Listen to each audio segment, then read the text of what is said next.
Good morning. I'm Herbert Loud, one of the elders here, and I'd like to welcome all of you who are here and those who are following our streaming or looking at the YouTube video later on. Thank you for being with us. Our hymns are printed in the bulletin, which is also attached to the website. I'd like to make a couple of announcements. The Men's Bible Study mentions that it's going to be meeting on October 9th. It will actually be October 19th. And we are wanting to reinstitute a nursery during worship if we can. We'd like for any of those who are members who are interested in staffing the nursery to contact Mary Kirkendall.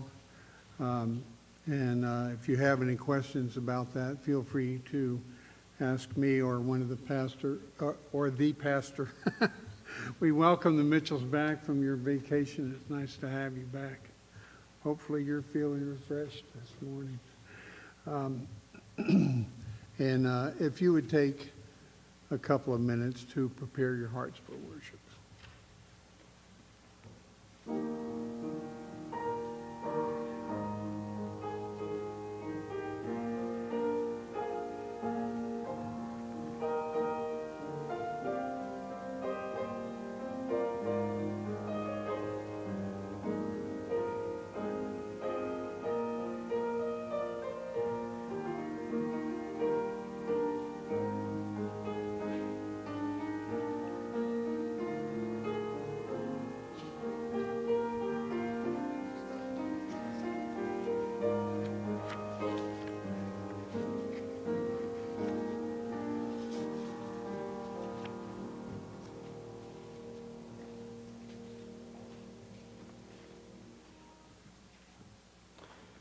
Our call to worship this morning is taken from the book of Ephesians, chapter 1, and verses 15 to 23. Paul writes, through the inspiration of the Holy Spirit, for this reason, because I have heard of your faith in the Lord Jesus and your love toward all the saints, I do not cease to give thanks for you, remembering you in my prayers, that the God of our Lord Jesus Christ, the Father of glory, may give you a spirit of wisdom and of revelation in the knowledge of him. Have the eyes of your hearts enlightened, that you may know what is the hope to which he has called you, what are the riches of his glorious inheritance in the saints, and what is the immeasurable greatness of his power toward us who believe, according to the working of his great might, that he worked in Christ when he raised him from the dead and seated him at his right hand in the heavenly places, far above all rule and authority and power and dominion, and above every name that is named, not only in this age, but also in the one to come. And he put all things under his feet and gave him as head over all things to the church, which is his body, the fullness of him who fills all in all. As we come to worship our God and our Lord and Savior Jesus Christ, to whom has been given all dominion and power and glory, let us sing the hymn, All Praise to God who reigns above. If you'd stand, and the words are in your bulletin.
Let us pray.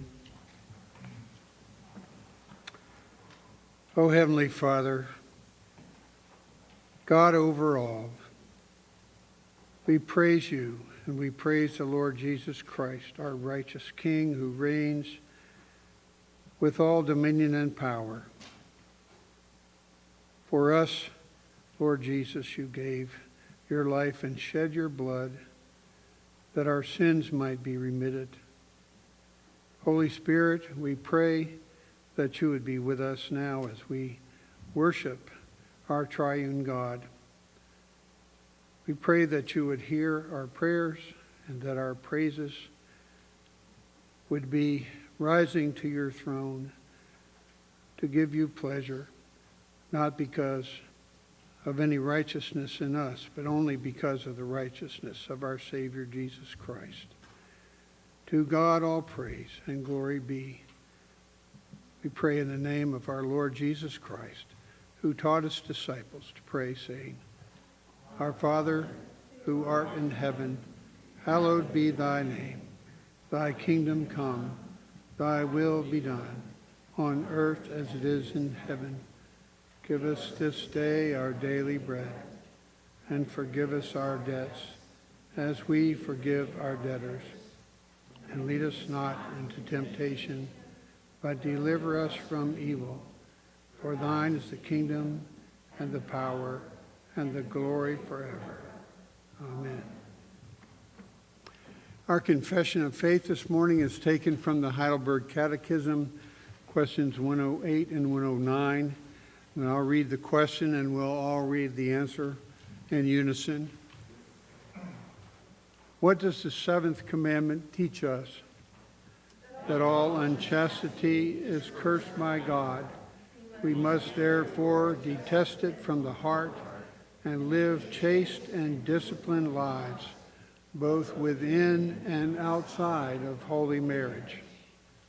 Does God in this commandment forbid nothing more than adultery and similar shameful sins? Since we, body and soul, are temples of the Holy Spirit, it is God's will that we keep ourselves pure and holy. Therefore, he forbids all unchaste acts, gestures, words, thoughts, and whatever may entice us to unchastity. Please be seated, and Elder Joel Reed will give instruction to our children.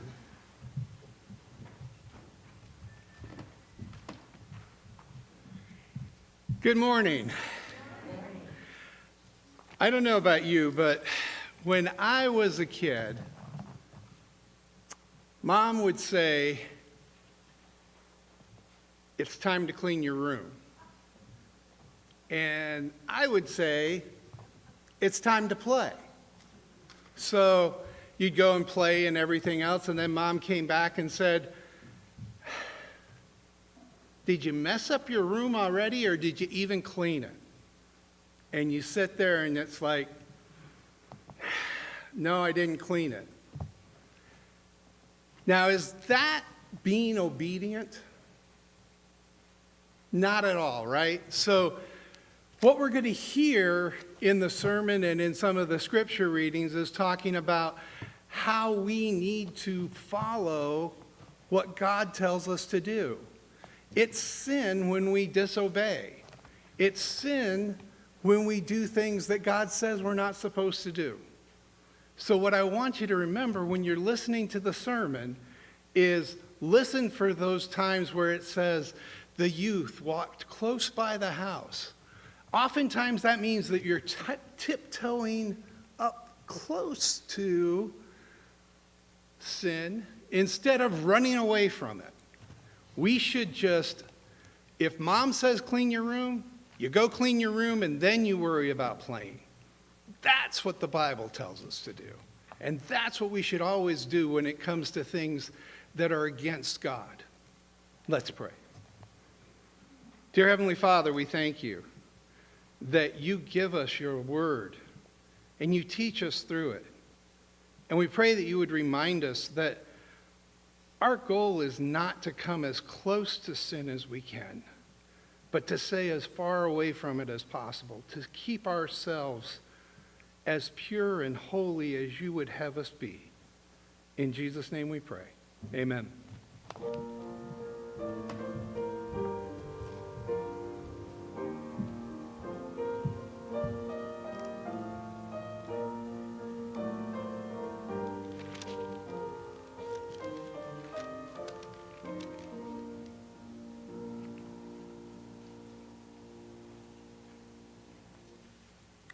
Our scripture reading this morning is taken from 1 Corinthians chapter 6 and verses 1 through 20.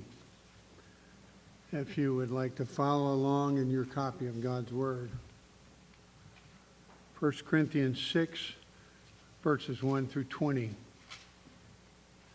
When one of you has a grievance against another, does he dare go to law before the unrighteous instead of the saints? Or do you not know that the saints will judge the world? And if the world is to be judged by you, are you incompetent to try trivial cases? Do you not know that we are to judge angels? How much more then matters pertaining to this life? So if you have such cases, why do you lay them before those who have no standing in the church? I say this to your shame. Can it be that there is no one among you wise enough to settle a dispute between the brothers? But brother goes to law against brother, and that before unbelievers? To have lawsuits at all with one another is already a defeat for you. Why not rather suffer wrong? Why not rather be defrauded? But you yourselves wrong and defraud even your own brothers. Do you not know that the unrighteous will not inherit the kingdom of God? Do not be deceived. Neither the sexually immoral, nor idolaters, nor adulterers, nor men who practice homosexuality, nor thieves, nor the greedy, nor drunkards, nor revilers, nor swindlers will inherit the kingdom of God. And such were some of you, but you were washed, you were sanctified, you were justified in the name of the Lord Jesus Christ, and by the Spirit of our God. All things are lawful for me, but not all things are helpful. All things are lawful for me, but I will not be enslaved by anything. Food is meant for the stomach, and the stomach for food, and God will destroy both one and the other. The body is not meant for sexual immorality, but for the Lord, and the Lord for the body. And God raised the Lord, and will also raise us up by his power. Do you not know that your bodies are members of Christ? Shall I then take the members of Christ and make them members of a prostitute? Never. Or do you not know that he who is joined to a prostitute becomes one body with her? For as it is written, the two will become one flesh. But he who is joined to the Lord becomes one spirit with him. Flee from sexual immorality. Every other sin a person commits is outside the body, but the sexually immoral person sins against his own body. Or do you not know that your body is a temple of the Holy Spirit within you, whom you have from God? You are not your own, for you were bought with a price. So glorify God in your body. The word of the Lord.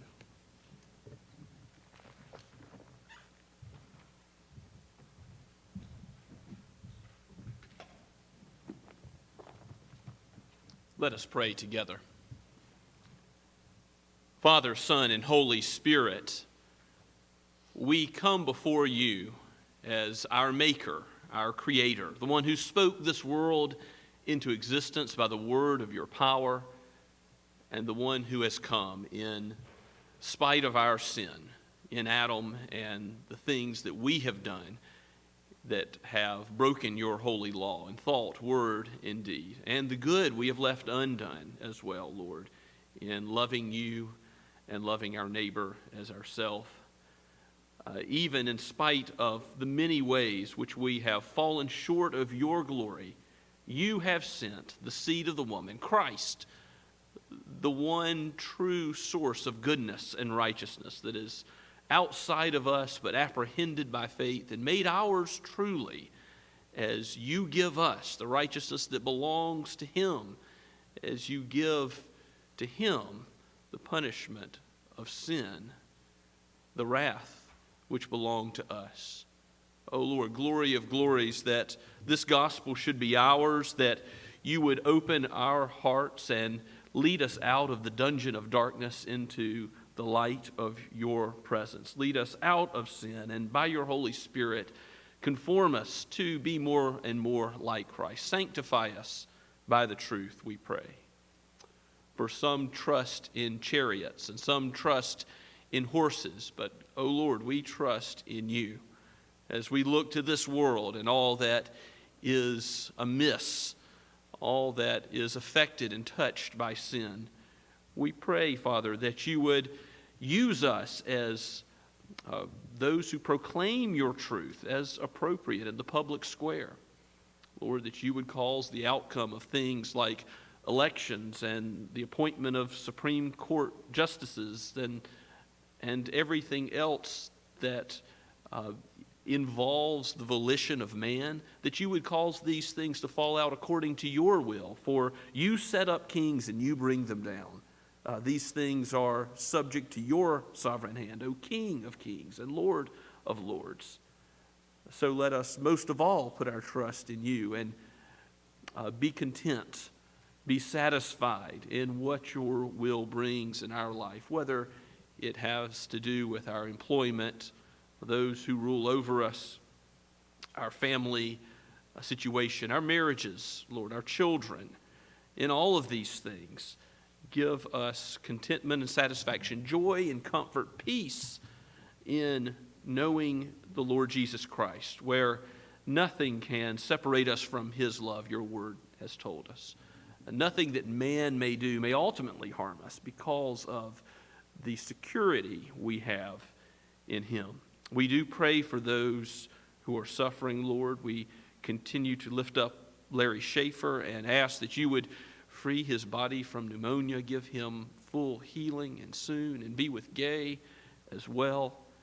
Lord, we thank you for how you have blessed Rich with return home to his sisters in Pennsylvania, and pray that you would continue to give strength to his body. And we thank you, Lord, for how you have healed him thus far. Father, as we present these concerns to you, we also come with thanksgiving for how you've helped the Andersons to find a house and to close on it. We praise your name for that. We look forward to what you will do in Joey Montoya's wedding, and we pray for them as they prepare for that day and all of the family. Lord, bless their marriage with a focus on glorifying you in all that they do, and bless the ceremony as well. Father, we come before you knowing that we are a needy people, that we are poor in spirit. So teach us by your word as we come as a church this morning, and also as we look into your word each day, as you've called us to study your word together in Bible studies and men's groups and women's groups, as our youth group is back together again. What a happy fellowship it is to be together with other believers, to dwell in that unity. Lord, continue to give us that unity, and give it to us all the more that despite everything surrounding the pandemic and the regulations in place because of it, we ask for unity in the church between brothers and sisters in the Lord, that you would kindle in our hearts a love and patience towards one another, and a forgiveness where forgiveness is necessary, that we would be ready to forgive one another, even as Christ has forgiven us a great debt, a debt we can never pay. Father, we pray that you would bless us with safe worship today. We pray the same for your kingdom and all those who honor Christ, and where his word is preached throughout our community and throughout the world, with every nation, tongue, and tribe in view. Lord, we pray for those who are downtrodden, for those who are weak, for those who are struggling. We pray for those without a job, who are struggling with relationships. Lord, for unspoken requests, for the things that cause anxiety. Father, we pray for your word to be a comfort, that we would find our purpose in life and in death in it, and not what the world has to say. And Lord, we pray that you would bless your people with peace, peace that passes all understanding, peace that the world cannot give. And thereby, Lord, we ask that you would build your church, that you would be about doing the work you have promised to do. Build us up in sanctification and turn any who do not know the Lord Jesus Christ to behold him for the first time, to repent from sin and its sure end, which is destruction, and to cling to Christ and to know everlasting life and to know the smiling face of your presence. Father, we thank you for how you are our guard and our protector, how your word is flawless. It is a shield and a refuge to those who hide underneath it. Let us hold our lives in place by building on this solid rock, forgetting all other commandments, but clinging to your commandments alone. Lord, bless your people. Bless your people, and do not forsake those whom you love. We pray all this in the name of the great King of all the earth, the Lord Jesus himself. Amen. As we continue to worship this morning, let's stand and sing together, Love Divine, All Loves Excelling.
Let us pray. O gracious Heavenly Father, how great is your faithfulness. Your promises are yes and amen in the Lord Jesus, who is the same yesterday, today, and forever. And you have given your Spirit to abide with your church. You have given gifts from on high, O Lord Jesus, to equip your church for ministry. So bless what we do as your people today. Let our tithes and offerings be for the furtherance of your kingdom. Use our very lives as living sacrifices to reach our neighbors with the gospel, to do deeds of love and mercy, and for your name to be glorified in all. For we ask this in Christ's name. Amen.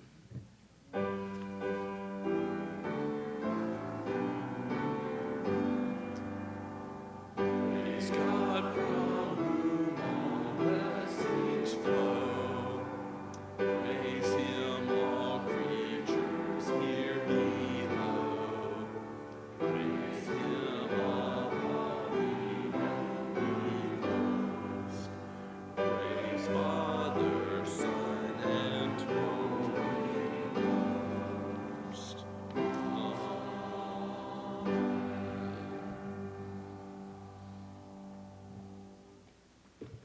Please be seated and take your Bibles and turn with me to Proverbs once again. Proverbs chapter 6, and we will look at verse 20 to the end of chapter 6 and on through the entirety of chapter 7 as well.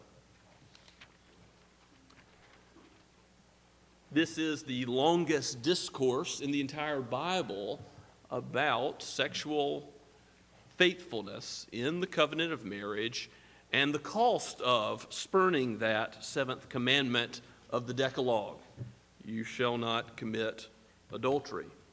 And so the first warning that King Solomon gives to his son is in chapter 5. I'll be referring to that. You may want to read the entirety of chapter 5 later. And then there's the parentheses about the sluggard, which we looked at together 2 weeks ago. And now we'll read the ending of this powerful, potent warning to be faithful, even as our God is a faithful God. Hear God's word, penned by the wise Solomon and breathed out by the all-wise Spirit of God for each of us today. My son, keep your father's commandment, and forsake not your mother's teaching. Bind them on your heart always. Tie them around your neck. When you walk, they will lead you. When you lie down, they will watch over you. When you awake, they will talk with you. For the commandment is a lamp, and the teaching a light, and the reproofs of discipline are the way of life, to preserve you from the evil woman, from the smooth tongue of the adulteress. Do not desire her beauty in your heart, and do not let her capture you with her eyelashes. For the price of a prostitute is only a loaf of bread, but a married woman hunts down a precious life. Can a married carry fire next to his chest and his clothes not be burned? Or can one walk on hot coals and his feet not be scorched? So is he who goes into his neighbor's wife. None who touches her will go unpunished. People do not despise a thief if he steals to satisfy his appetite when he is hungry, but if he is caught, he will repay sevenfold. He will give all the goods of his house. He who commits adultery lacks sense. He who does it destroys himself. Wounds and dishonor will he get, and his disgrace will not be wiped away. For jealousy makes a man furious, and he will not spare when he takes revenge. He will accept no compensation. He will refuse, though you multiply gifts. My son, keep my words, and treasure up my commandments with you. Keep my commandments and live. Keep my teaching as the apple of your eye. Bind them on your fingers. Write them on the tablet of your heart. Say to wisdom, you are my sister, and call insight your intimate friend, to keep you from the forbidden woman, from the adulteress with her smooth words. For I looked at the window of my house, I looked out my lattice, and I have seen among the simple, I have perceived among the youths a young man lacking sense, passing along the street near her corner, taking the road to her house in the twilight, in the evening, at the time of night and darkness. And behold, the woman meets him dressed as a prostitute, wily of heart. She is loud and wayward. Her feet do not stay at home, now in the street, now in the market. At every corner she lies in wait. She seizes him and kisses him, and with bold face she says to him, I had to offer sacrifices, and today I have paid my vows. So now I have come out to meet you, to seek you eagerly, and I have found you. I have spread my couch with coverings, colored linens from Egyptian linen. I've perfumed my bed with myrrh, aloes, and cinnamon. Come, let us take our fill of love till morning. Let us delight ourselves with love. For my husband is not at home. He has gone on a long journey. He took a bag of money with him. At full moon he will come home. With much seductive speech, she persuades him. With her smooth talk, she compels him. All at once he follows her as an ox goes to the slaughter, or as a stag is caught fast till an arrow pierces its liver. As a bird rushes into a snare, he does not know that it will cost him his life. And now, O sons, listen to me, and be attentive to the words of my mouth. Let not your heart turn aside to her ways. Do not stray into her paths. For many a victim she has laid low, and all her slain are a mighty throng. Her house is the way to Sheol, going down to the chambers of death. Let us pray together and ask God's help. O Holy Spirit, you are the God who has written this word, and you are the one whose special purpose is to illuminate the eyes of our heart, that we should understand it, and understanding it, that we might act on it, that we would be hearers and doers of it, that it would inflame our hearts with a passion for you and your glory. For you are the ever faithful God, ever true to your children. For we pray this in Christ our Redeemer's name. Amen.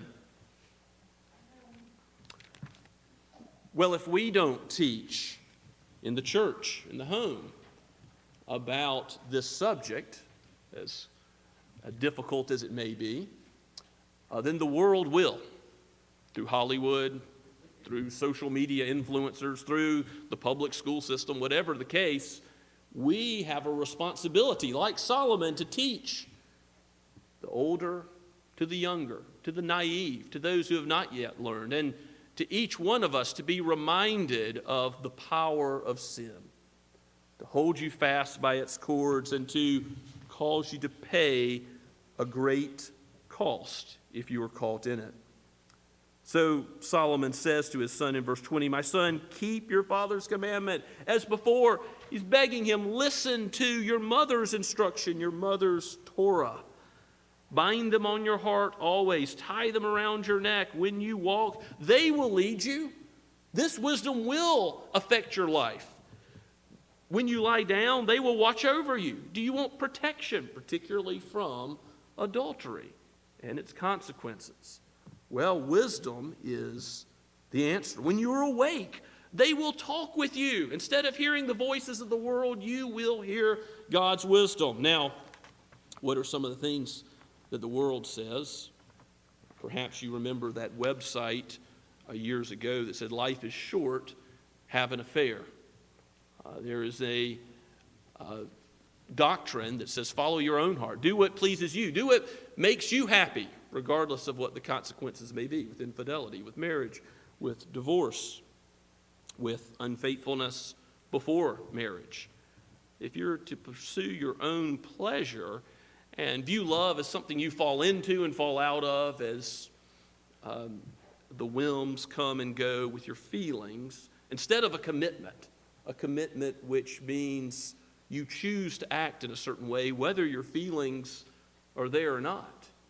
If you choose to act and love as the Bible loves, you have a very different view than the world that says, follow your heart. If you take up this doctrine and pursue your own pleasure as ultimate, that is ultimately an idolatry of self, and a refusal to listen to God and His word and His wisdom. And there will be consequences. That's what this text teaches. There will be serious consequences for a refusal to listen to, yes, father and mother's instruction, but ultimately God's instruction. This is instruction from God.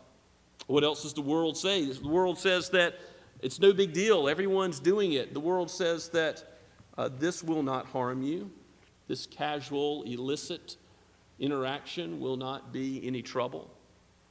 But what does this great, ominous section of Scripture teach us?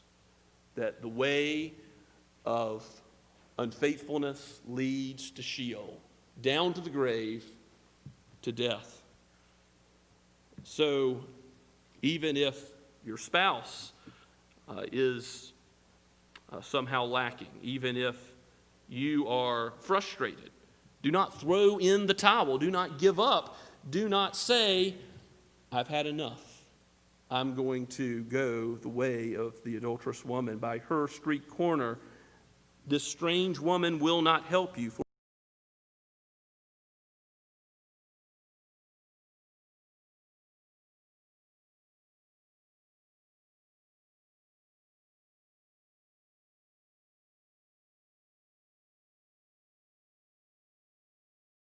Of fine perfumed bed, purple Egyptian linen.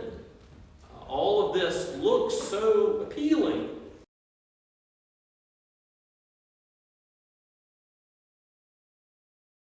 And yet, God says this is like the ox going to the slaughterhouse. Instead of smelling the sweet perfumed linens, you should be smelling the smell of blood and death. Here is the warning of Scripture against adultery. Even in the first section in chapter 6, there's a statement that a prostitute costs a loaf of bread, and if a thief steals because of his appetite, people don't despise him totally.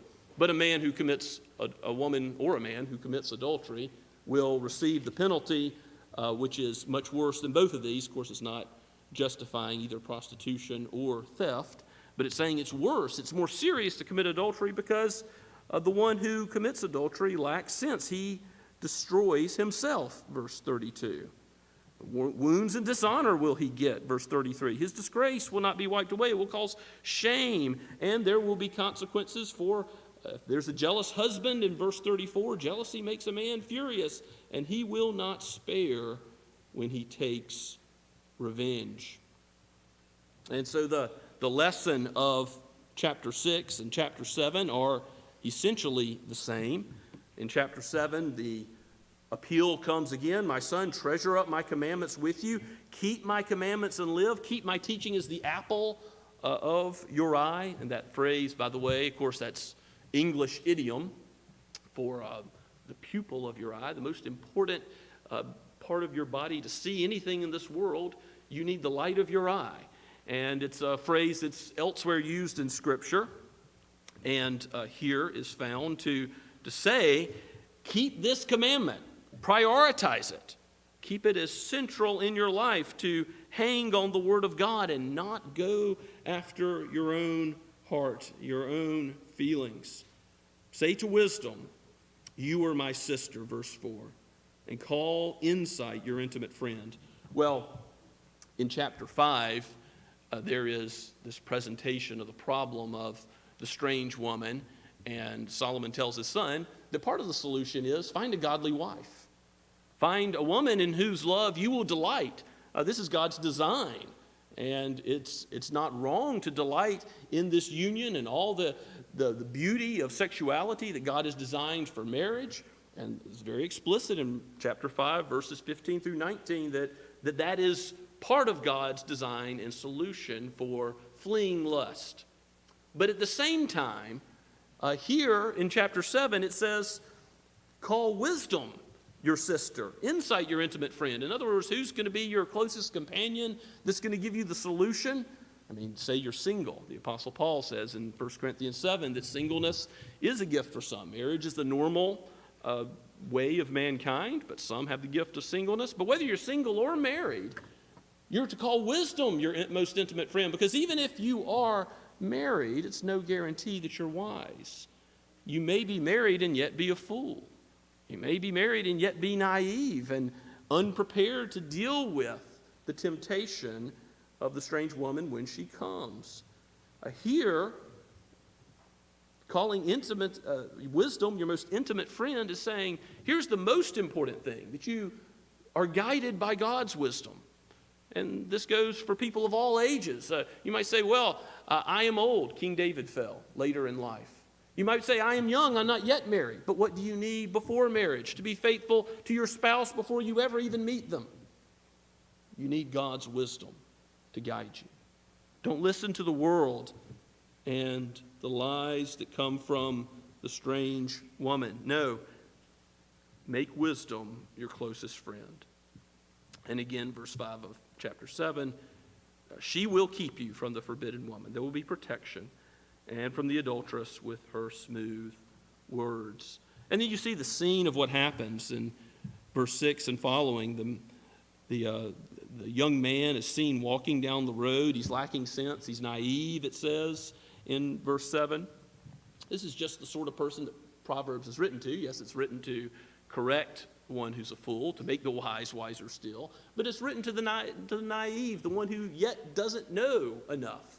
And instead of just going by her street corner, going by in the evening at night, where trouble occurs, going past that part of town, no, the young man is told, don't go down that road. Don't do what you think you're strong enough to resist. No, you think, I'll have nothing to do with that house, but the next thing you know, temptation is upon you. And it says the woman meets him in verse 10 dressed as a prostitute. Her outward appearance is not one of godliness, but it is showing her wayward intent. She is wily of heart. It reveals her heart. And she is loud and wayward. Her feet do not stay at home. She's here and there. She is someone lurking. She is someone prowling for a victim to satisfy her own desires. She seizes him and kisses him and boldly says to him, I had to offer sacrifices today. I had to pay my vows. And how your version may translate verse 14 may differ. But in essence, she's saying, I had to fulfill vows, not break vows. She's saying with religious garb, I had to do what the deity has instructed me to do. Now, we assume this is likely connected to the Canaan fertility cult, Canaanite worship that we see in places like Exodus 32. If you'll flip there in Exodus 32:6, you'll see an example of this. In Exodus chapter 32:6, it says famously that when they rose up, this is after the golden calf incident, after they rose up early the next day and offered burnt offerings and brought peace offerings, the people sat down to eat and to drink and rose up to play or to engage in revelry. So in other words, the drink offerings, the burnt offerings and peace offerings, these were not godly offerings. These were offerings in the Canaanite religion. These were perhaps a syncretism of true worship of God and the Canaanite religion, just as the golden cow was part of such syncretism. So, back to our text, the woman who is saying that she's doing this for religious reasons, we know, is really seeking the young man's life. She says, with her smooth words in verse 15, I've come out to meet you, to seek you eagerly, and I've found you. And then here's where she describes with this flowery speech how good it will be for them to make love till morning. And of course, Matthew Henry points out the obvious, that this isn't making love. This is abusing the word love. This is a distortion of English language, because here the word love does not mean making true, faithful love in the bounds of marriage, but it means doing what displeases God. And she gives some excuse of how her husband is not at home. Perhaps that's true or not. We don't know. But with much seductive speech, it says in verse 21, she persuades him. He went in naive, but he comes out one who's given in to temptation.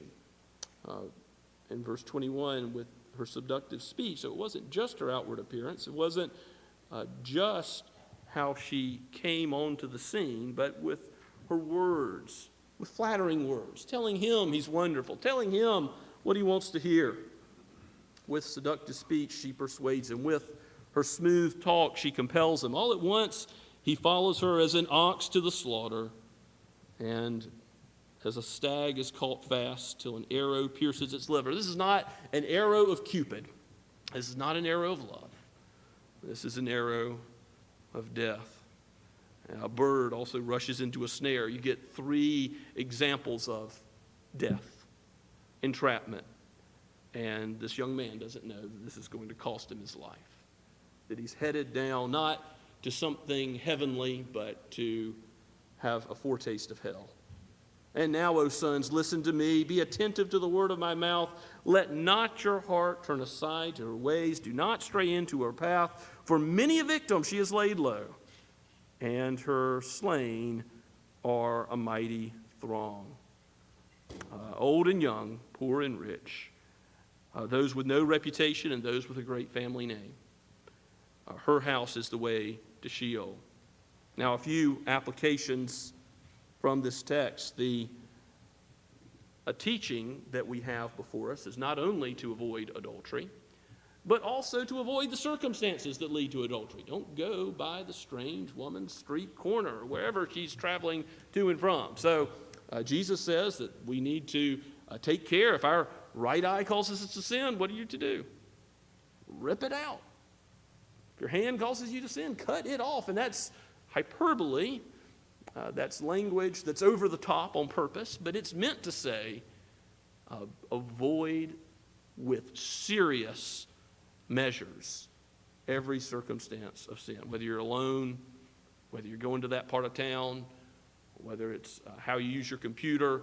We know that the temptations to adultery have many ways in which the access is made easier by technology today.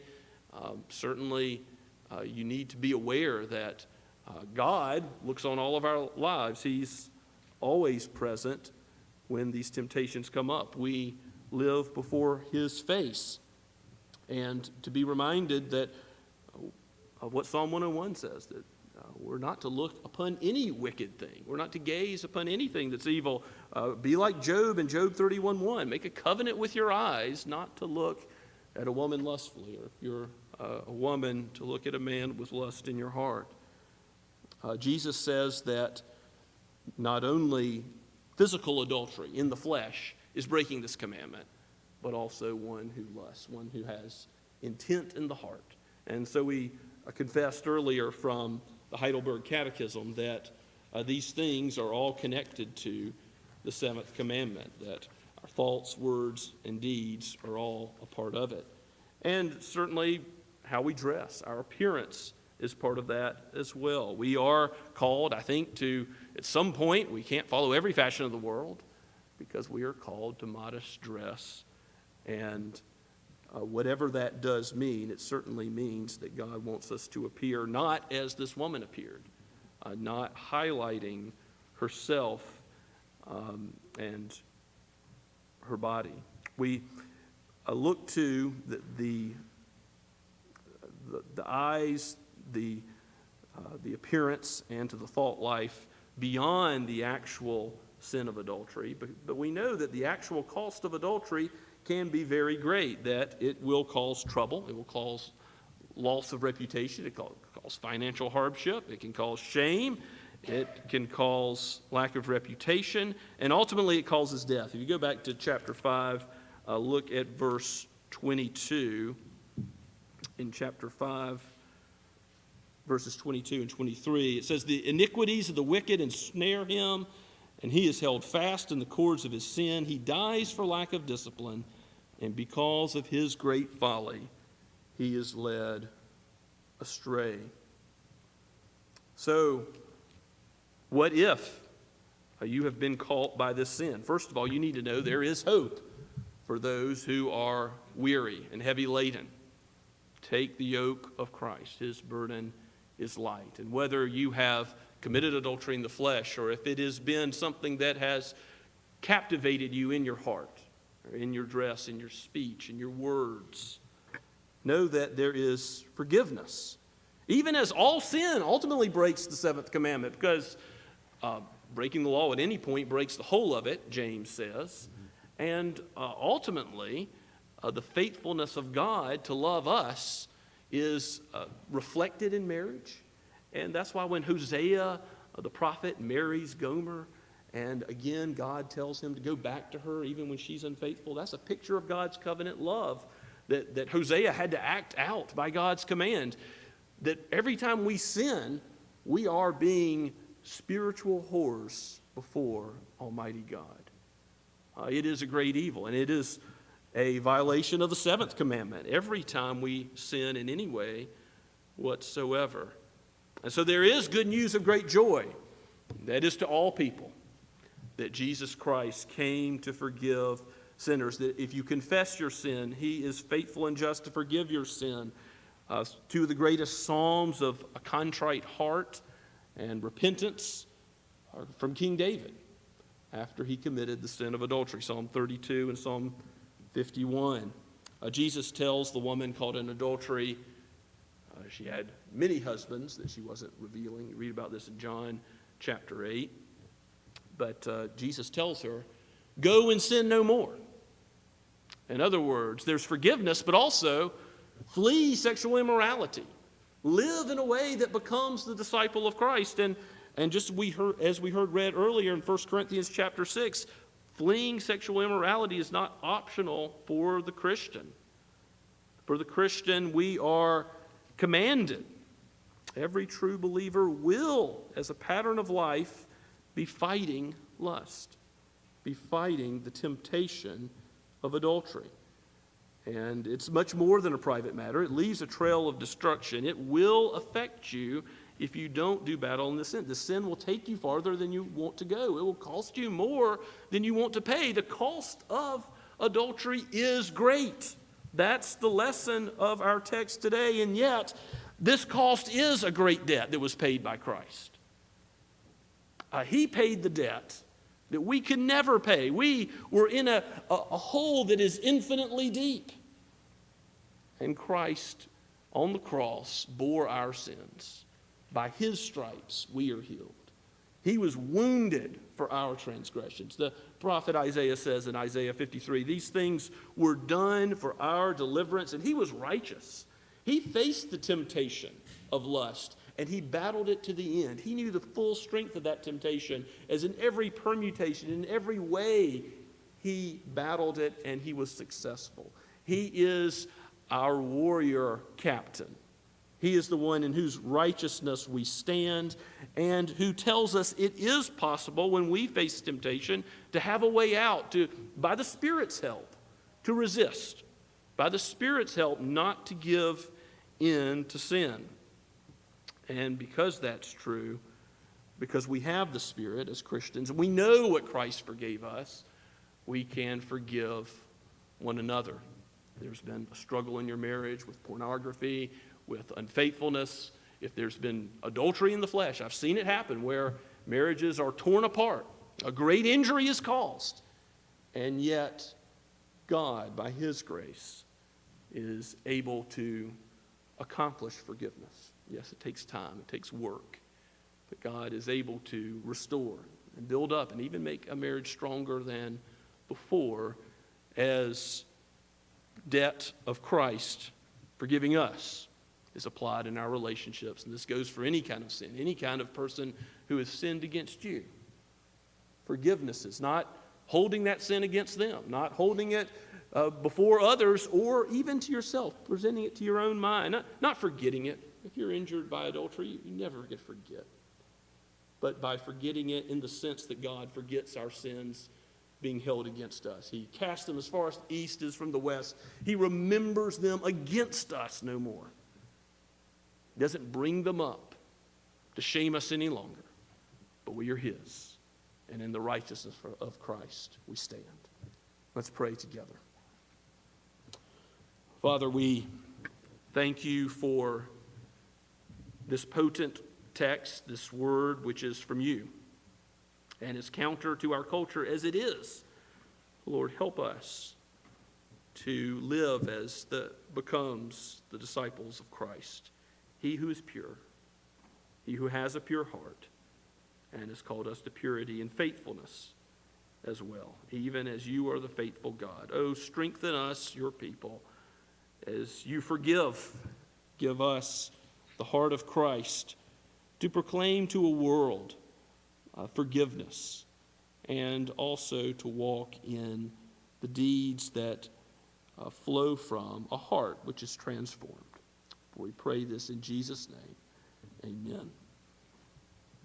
As we continue to worship and respond to God's word, let's stand together to sing "Take Time to Be Holy" with the words printed in your bulletin.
Now may the Lord bless you and keep you. May he cause his face to shine upon you and to be gracious to you.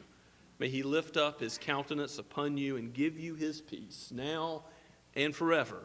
Amen and amen.